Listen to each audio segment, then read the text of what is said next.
Um, Great way to welcome the people that are new to Unity on the Bay. But if this is your first or second time at Unity on the Bay, we would just love to give you a nice welcome. Thank you for being with us. Is there anybody in the room that is here for the first or second time? Wonderful. Thank you so much for joining us. Appreciate it. I see you, second time for you. I love it. So thank you. We already feel blessed by you, and we're just really grateful that we can be in community with you today. You can follow the prompts that are on the screen so that we can get to know you a little bit more and also give you a gift for being with us. If you're in the room, you can also go to our Welcome Center after the service. So there was a strip club. Yes, that's how I'm going to start my talk today. But so there was a strip club that was under construction. It had done so well that they were adding another wing to it. Business was growing, and just a couple of blocks down was a Baptist church. And of course, when they saw this, they started having daily prayer services, asking God to stop the expansion because, for them, lots of sinning, right? And so the night before this new wing was all set to open up, there was a fire, and the whole strip joint nobody got hurt, but the whole strip joint just got burnt to the ground. And so, of course, the next day, the church folk, they began to boasting, look at the power of prayer, look at the power that we have. Until the following week, the strip club sends a letter and sues the church because they were ultimately responsible for the demise of the building, either through direct or indirect divine actions or means. All of a sudden, the church denied any and all responsibility for the building's demise. And so when they went to court and the judge heard from the plaintiff and from the defendant, he was just like, well, I don't know how the heck I'm going to decide this case because it appears that we have a strip joint who staunchly believes in the power of prayer and an entire church that doesn't think it works at all.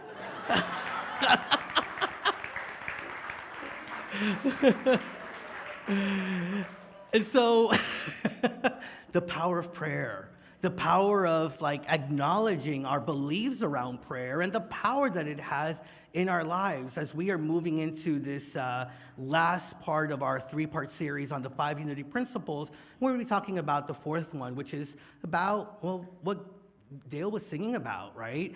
Prayer and meditation are the ways in which we can most fully get to the place of knowing our oneness with God, knowing that we don't walk alone, and knowing that as we walk this path, we are already embedded with every little thing and every big thing that we'll need to move through whatever challenge or difficulty will be up there for us. But it's a really good opportunity for us to just take a step back and ask ourselves, what do we really believe about prayer? How much do we trust it? If you're like me, sometimes I have moments where I trust it quite a bit, right? And I remember to go, I've told many of you before, I love that I tricked myself into being a minister because we start every meeting, we start every class with prayer, and so it's become more of a practice, right? We start dinners and lunches with it. And there are areas in my life where sometimes I forget to go into prayer. There are moments in my life where before responding through the pause of prayer, I react. Am I alone in that, or have some of you found yourself in that? And it's just really interesting for somebody that says they believe the power in prayer, how often sometimes I forget to employ the power of prayer. But I think it's a really important thing for us to just continue to see how our prayer life can evolve, because it will continue to evolve as we continue to be more open to the activity of God in our lives, to that which is within us. We will feel, I believe, an impulse to continually go into that space of silence, that space of knowing that prayer and meditation is.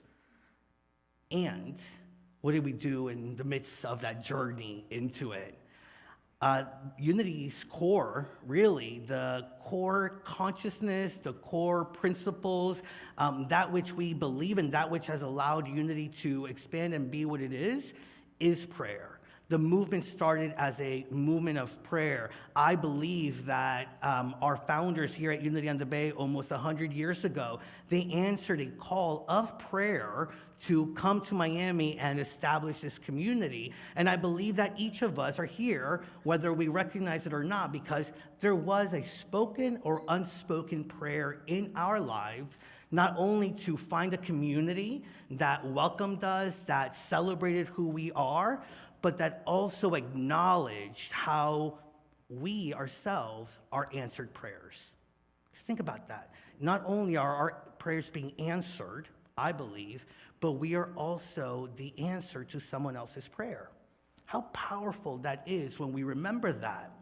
Now, affirmative prayer, I believe, is the biggest gift that Unity and the New Thought movement has given the world.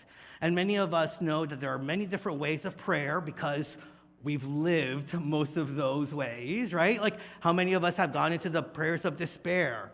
Oh my God, take this away from me. Take this away. I don't want it anymore. Just take it all away. And we've had that. And I've lived into that. There are those prayers of repair, which, a lot of times we can think of, oh yeah, no, I just want to repair this part of my life. But if I'm really honest, the main prayer of repair that I've ever said in my life is, they're not all right. Can you repair them? Can you take a moment to repair them? Have you been there before?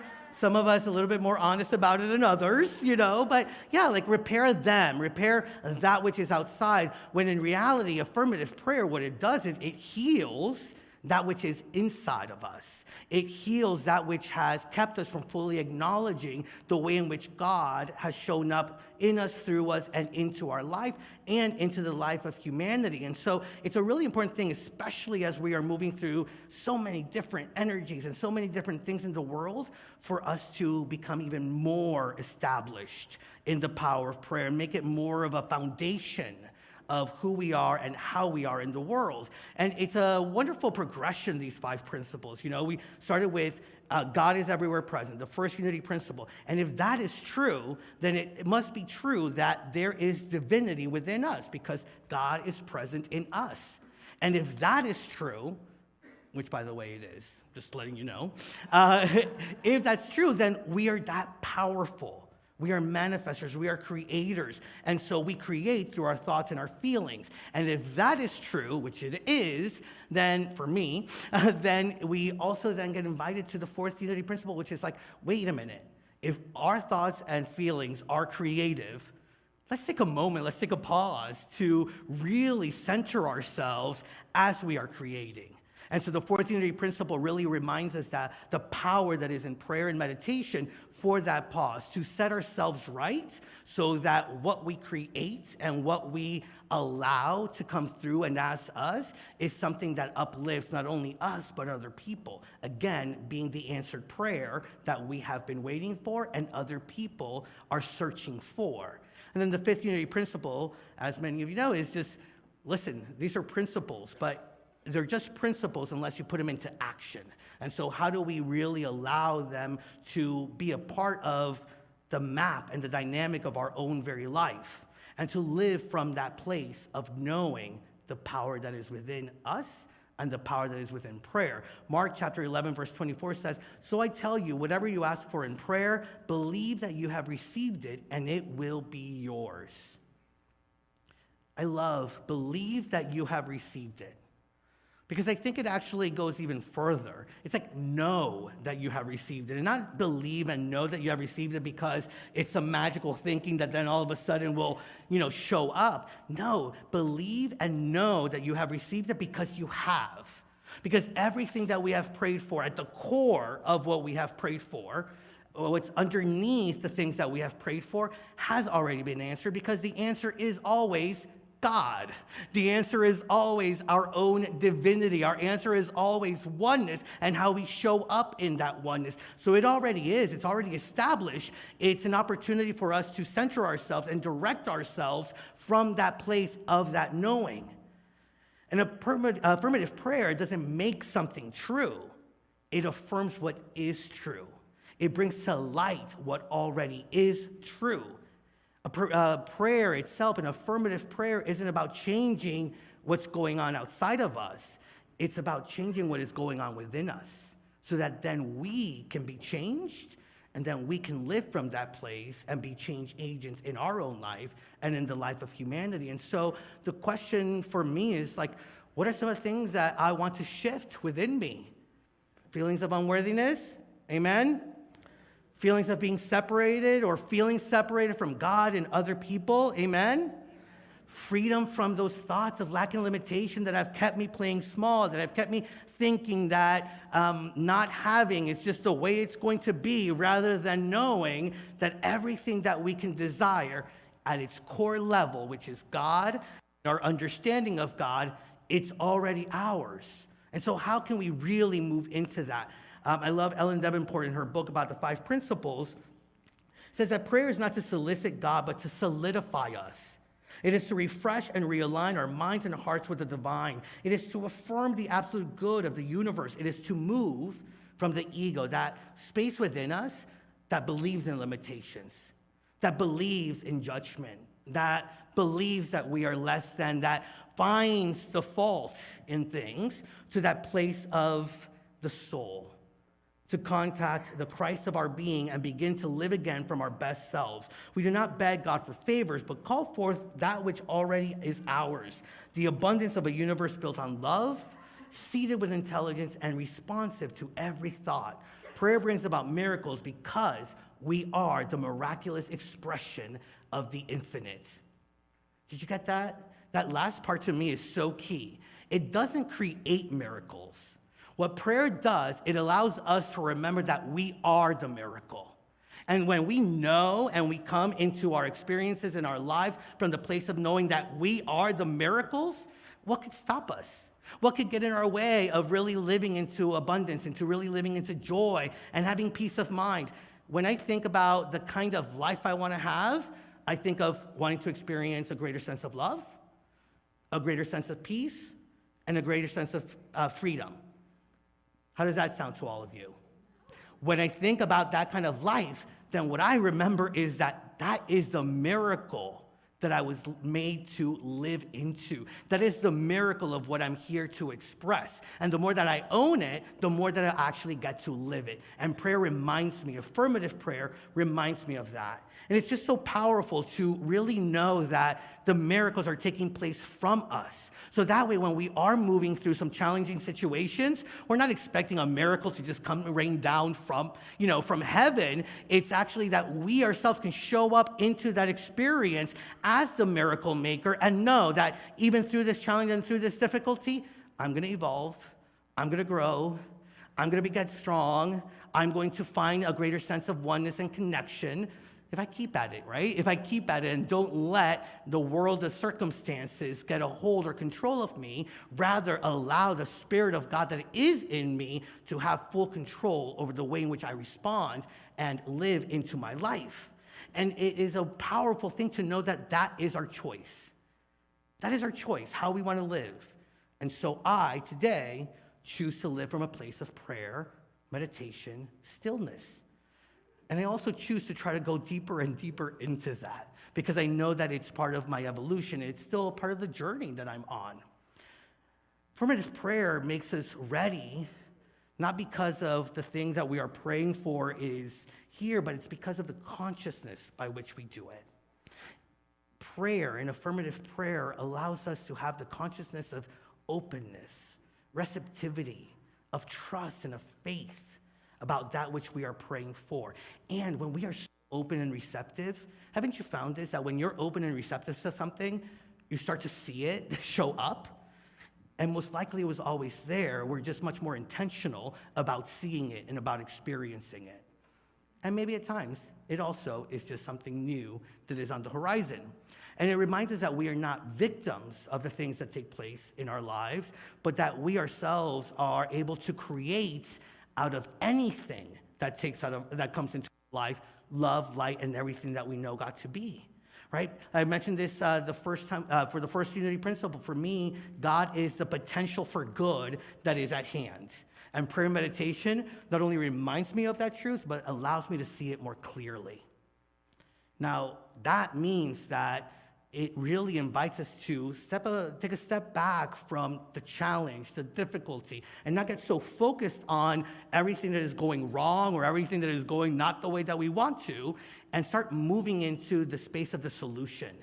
Start moving into the space of asking ourselves, where is God in this? How can I show up as the divine in this situation? And that in itself has its way with whatever we are moving through. And so it's not about focusing on the lack and the limitation or the negative bank account. It is about having the faith in our abundance and our prosperity. And so affirmative prayer in the midst of whatever may be happening in our bank accounts or at the supermarket or wherever it is the thing that allows us to say, I am abundant, I am prosperous, and I can trust that I will have all the things that I need to live the life that I deserve and am worthy for. In those places where all of a sudden there's some sickness or disease, we can look at that and recognize that, yes, challenging, difficult, there will be grief, there will be things that we have to move through, and we can take a step back and affirm wholeness,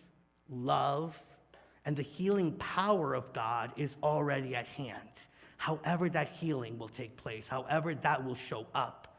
And so I just invite us to be really focused on what are some of the affirmations that we want to live into. I met somebody earlier who was here at the 9:30 service, and her name was Grace. It was her first time here. I was like, oh, that is my affirmation for the year, that my life will be filled with grace.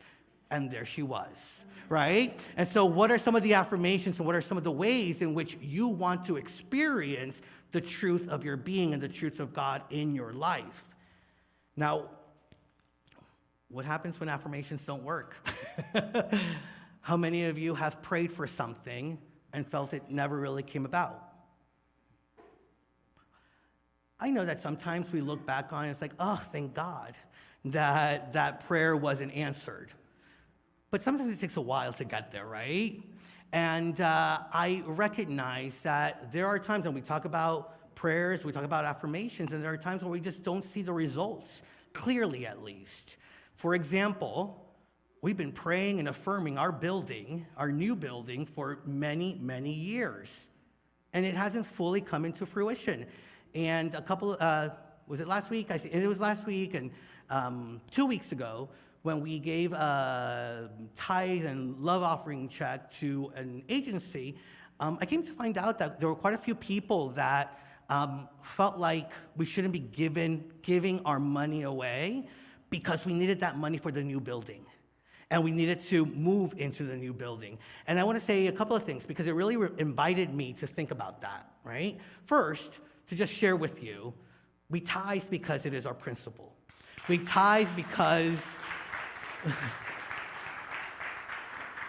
we want to be in integrity. If we want the universe to be in integrity with us, we got to be in integrity with the universe. And so that is a way of actually being good stewards of that which has been given to us so that we can move into the greater miracles that are at hand. So I just want to share that with you. If you've had those thoughts, that is just part of who we are. We want to know who we are and live into who we are so that when we get to the new building, that doesn't change us. We are who we are, and we are in integrity.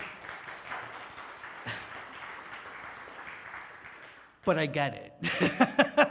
It's been a while, and we've been affirming it for a while. And what really I felt with some of those comments was coming up was just that it's in the field that some of us and some individuals are a little tired of praying for it and not seeing it. First, I want to ask a rhetorical question.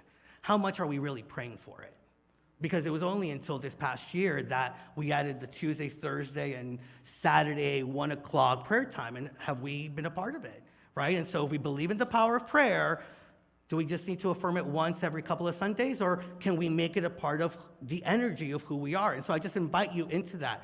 I also just invite you to know that sometimes things take time. And I was talking to somebody, it's like, some of the biggest things some of the biggest miracles that we want to live into, they got to bake a little before we move in. But I will also tell you that for me, knowing that there was this a little bit of uneasiness just really invited me to recognize the ways in which that prayer has been answered. Sometimes we get fixated on how things haven't been answered and don't ask the right question. How has this prayer been answered? And so when I sit with that, I realize the Myrtle Fillmore quote is very much alive in me. I've shared it with you before. Prayer is only preparatory measure. It must be followed by actions based on what was prayed for. And some of you may not be seeing all the actions that are taking place, but let me tell you, there's a lot of action taking place. There's a lot of clarity that has happened in the last couple of years. I remember when we first sold to the building in 2019, there was another building that we were thinking we would move into immediately, and that totally fell through, and people were actually not that happy with what that building is. Now we turn around and we're like, oh, that would have been a really good building. But at the time, we didn't think that way, and part of it for me is, again, prayer is preparatory work. We weren't prepared to move into the new building. We weren't prepared for the answered prayer. Now we are, right? Now we are. Now we know what we want. Now we know how to be open to it. And now when it shows up, we won't question it. We will know it. And that is how that affirmation that we are speaking continues to have its way in us and as us. And so I really just invite you to allow the steps to take place in faith, because that is what prayer is. Just trusting and having faith that it is at hand, and trusting and having faith that it is all in divine timing for our best life yet, for the best way that we can show up. Now, there may be other reasons why sometimes it doesn't show up. Discover Your Divinity is the book that we're going to be using this year for the prayer chaplaincy program. By the way, if you've ever thought about becoming a prayer chaplain or it scares you to death, we're going to begin recruiting for it in just a couple of weeks, and it's a great program. We're using this book. It's the first time, and I'm really excited about it. And in this book, Linda Martella says, when we are so fixated on what we think is supposed to happen, we miss what is available to us right now. We miss opportunities because we have limited ourselves and what is possible to a very narrow focus. And so can we be bigger than our prayers? Can we be bigger than the thoughts and limitations that we may unconsciously be putting on our prayers? And can we really allow ourselves to live into the potential and the opportunity that is at hand? Another thing that sometimes happens is that we don't realize, we talk about consciousness here, and we have our individual consciousness, but we also work with the group consciousness, right? So for example, like we've all bought into, if the economy's bad, I'm not gonna be doing so well. A lot of us have bought into that, right? And so how can we move past the race consciousness or the human consciousness and the group consciousness? That's why it's so important for me that we're all on the same page about holding in prayer and trusting our building, because it's not just our individual, but our collective consciousness that we can either tap into or that we have to push through. I don't know about you, but I'd rather tap into than to push through, amen?